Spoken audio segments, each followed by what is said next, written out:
Aqueles que podem, coloquem-se sobre os pés, por favor.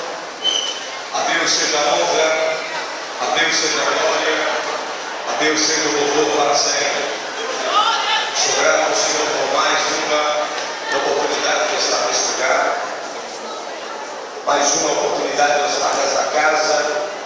A pedido de nosso pastor presidente, peço que toda a movimentação cesse nesse momento. Peço a todos que tenham reverência e parem de andar nesse momento, para que façamos a leitura da palavra de Deus, para que o Senhor seja glorificado nessa noite nesse lugar.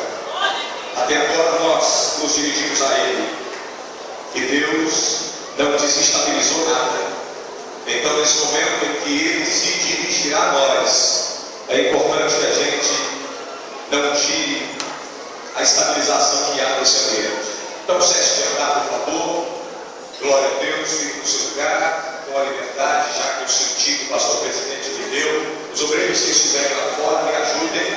Quem estiver lá conversando, pede para entrar, por favor. Quem não estiver no banheiro, conduza aqui para dentro, os líderes também. Façam isso, porque a gente veio para cá para adorar a Deus e receber a sua graça e a unção do seu Espírito. Essa é a finalidade.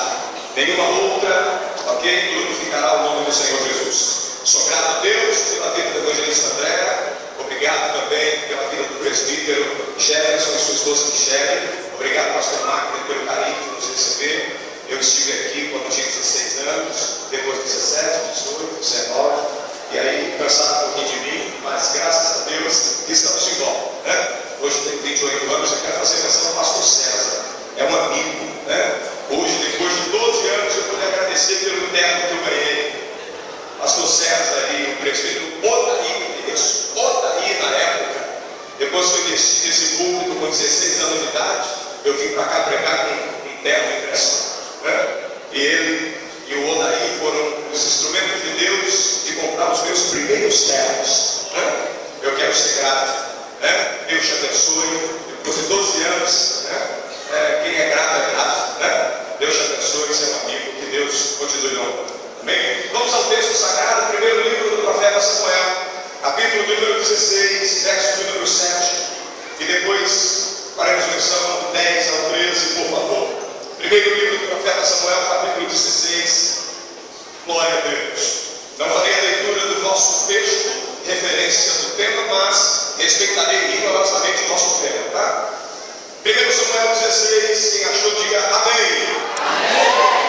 Verso número 7 diz: porém o Senhor disse a Samuel: não atentes para a sua aparência, nem para a sua altura, na sua estatura, porque eu tenho rejeitado, porque o Senhor não vê como o homem vê, pois o homem vê o que está diante dos olhos, porém o Senhor olha para o coração. Verso 10: assim fez passar Jessé e seus 7 filhos diante de Samuel, porém Samuel disse a Jessé: o Senhor não tem escolhido estes. Disse mais Samuel a Jessé: acabaram-se os jovens, e disse: ainda falta o menor, e eis que apacenta as ovelhas. E disse, pois, Samuel a Jessé: envia e manda-o chamar, porque não nos assentaremos em roda da mesa até que ele venha.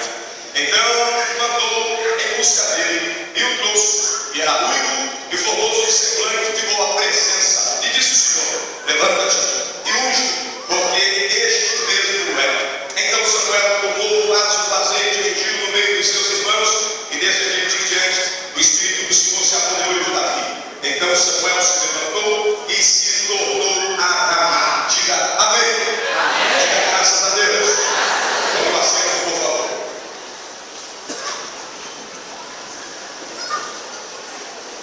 Me preste a sua atenção e devote a Deus com toda a reverência nesse momento. Porque Deus escolhe alguém.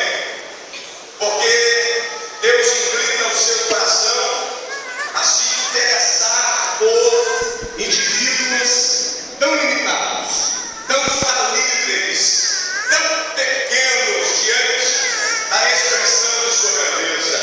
Quais são as razões? Quais são os motivos que levam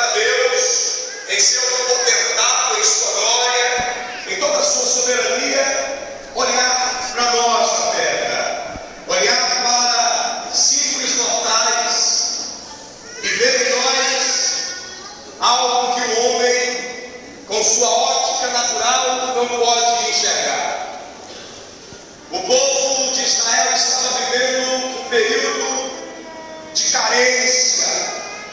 O povo de Israel estava vivendo um período de completa e de extrema carência de liderança.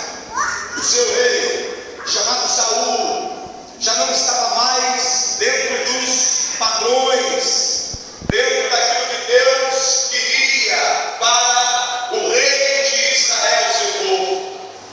Inconformado e insatisfeito com as atitudes do rei Saul, Deus começa uma campanha de busca por um substituto.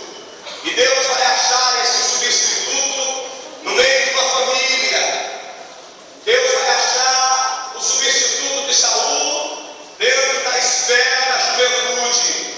A Bíblia diz que Deus buscou alguém.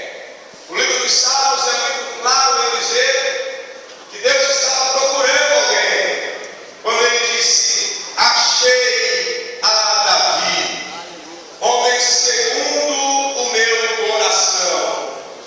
Deus começa uma campanha e encontra Davi e dá ordem ao profeta Samuel para buscá-lo e fazer diante de Davi menção de uma escolha, menção de uma chamada. O profeta chega na casa de Jessé, em Belém de Judá, e quando ele percebe a presença dos irmãos de Davi, altos, robusto, de boa aparência, o profeta Samuel, e homem de Deus, quase se enganou. Todos aqui precisam entender que o homem pode colocar a mão errada na cabeça da pessoa errada, mas Deus não erra quando escolhe alguém. Todos nós precisamos compreender a verdade de que nós, seres humanos, na visão da liderança, podemos errar e ordenar alguém que Deus nunca mandou ordenar, mas Deus não erra a escolha.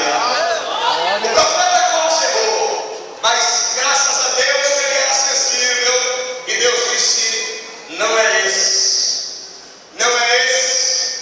O profeta olha para o segundo e Deus diz também: este não o é.